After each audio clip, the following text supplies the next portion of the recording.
Hey, this is Teddy Burris, and for those of you who know me, I lead the Endeavor Club, which is a monthly meeting for Flywheel. And this month, we're going to have a really cool conversation about a startup that turned into a nonprofit. Yes. That is on the verge of thriving and growing significantly. And I want to introduce you to the guy who I know behind the name that we call Mixer today. And this is Mr. Alan Shelton, a good buddy of mine. And Alan is a lot of the passion and energy behind Mixer. And what I asked him to do today with us is share with us real quickly. Let's start with the first point. Where did this idea come from of Mixer? Well, it originated out of necessity. It actually came from my need. The original idea came from my need for a place to work and tools that I couldn't afford. And when the economy tanked in 2008, it hit me really hard. And my dreams of my big studio behind my house just fell apart. And so over the course of the next few years, I started meeting people and started getting more involved with the community. And it's a really good thing I did, because when it finally hit me that I had to make a change and I had to do something about this need for a space to work, I thought about tapping into my community to make that happen. Yeah. And so I started asking people, when they would say, I want to do this thing, or I want to make this thing. And I would ask them, what's stopping you? And the answer came back many times, I don't have a tool, or I don't have a place to do it, or I don't really know how, but I want to. Yeah. And what I noticed there was enough people telling me the same story. We need something that doesn't exist currently. And I decided there's an opportunity right there. So it came from the need for tools, the need for a place, the need to learn, yes, to create. Yes. Yeah. Because in order for me to exist, I need oxygen, food, shelter. But in order for me to live, I need a place to work. Cool stuff. And create and build things. Yeah.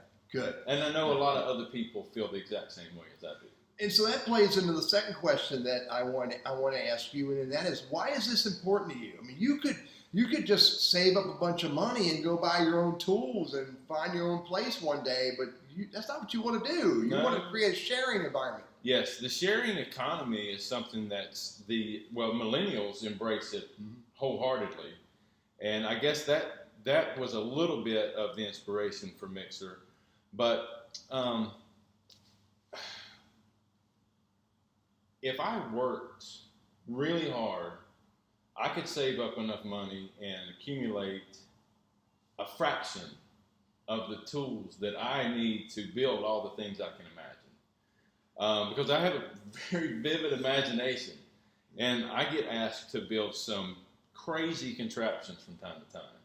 And even if I could afford to buy all the tools, it would take a huge building to house them. I would use them. Some of those tools I would use once or twice a decade. Yeah. It doesn't make sense. It's not economically feasible. Yeah. It's not sustainable. So I guess the sharing economy inspired me to think about people don't need to own these resources. They just need access to it. Yeah. So why not share it? Share the ideas, the tools, the knowledge, the space. Yes. Yeah. Yes. Good That's stuff. exactly right. So you started thinking of this need because you needed it, and you're trying to move it forward because you know it's important to have a sharing environment. So where do you envision Mixer of Winston-Salem? Mixer of Winston-Salem, right? Yep. Where do you envision? Which, by the way, is a real place on Martin Luther King Jr. Drive. It's across from the arts-based elementary school. And it is next door to the Winston Cup Museum and Wise Man Brewing. So where do you see this? Or do you have a vision of where this is going to go in the next 5 years or so? Well, I have a vision for where I think it will go and where I would like to see it go. This community will determine the real vision for Mixer. But based on my research, based on the people that are coming to our events and talking to me, based on the fact that we're teaching elementary school kids to use the tools of industry today. Yeah. And that's, the people that are going to be populating our membership of Mixer. I see our membership growing a good amount. I see our future looks really bright because these kids are going to get access to these resources today and they're going to grow up with them.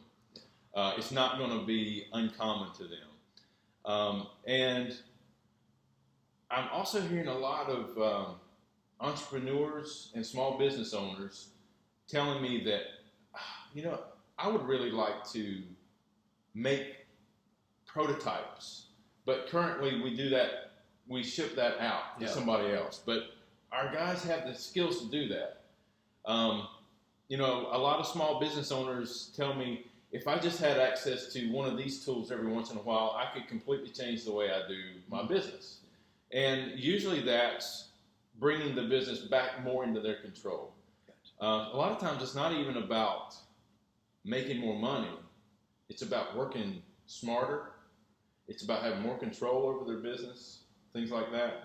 So I do think there's economic benefits for a lot of people. And I actually really believe that we're going to uncover enough interest in this area to open a larger makerspace that's more focused on business and entrepreneurs. It'll be like a industrial startups space, so to speak. So the idea of helping our millennials and younger get into this, and understand the possibilities of being a maker, a creator, a designer, a builder, and then also being able to help our local businesses who can't afford to have some of these pieces of equipment but could share it with others. Man, that's bouncing on both sides of the spectrum. So cool stuff. Yeah, so we do want to appeal to individuals, hobbyists, but we also want to appeal to entrepreneurs and businesses, because I really feel like that's the way to make it sustainable in the long term. I don't want it to be just a hobby shop. Good stuff. Good. Yeah, I'm with you. I'm with you. Sustainability is important for it to be useful to children, millennials, and hobbyists. Yes. But then making money by serving a bigger need. That's correct. Cool. Yeah. Alan, when is Mixer Winston-Salem kicking off live? We're planning to open the doors in January of 2018. Right around the corner. Yep. Yeah. It's not too far away. Construction will start soon on the renovations for the building. Buddy, thanks a lot. I appreciate it. I'm glad to know the guy behind this dream and the interview moving forward.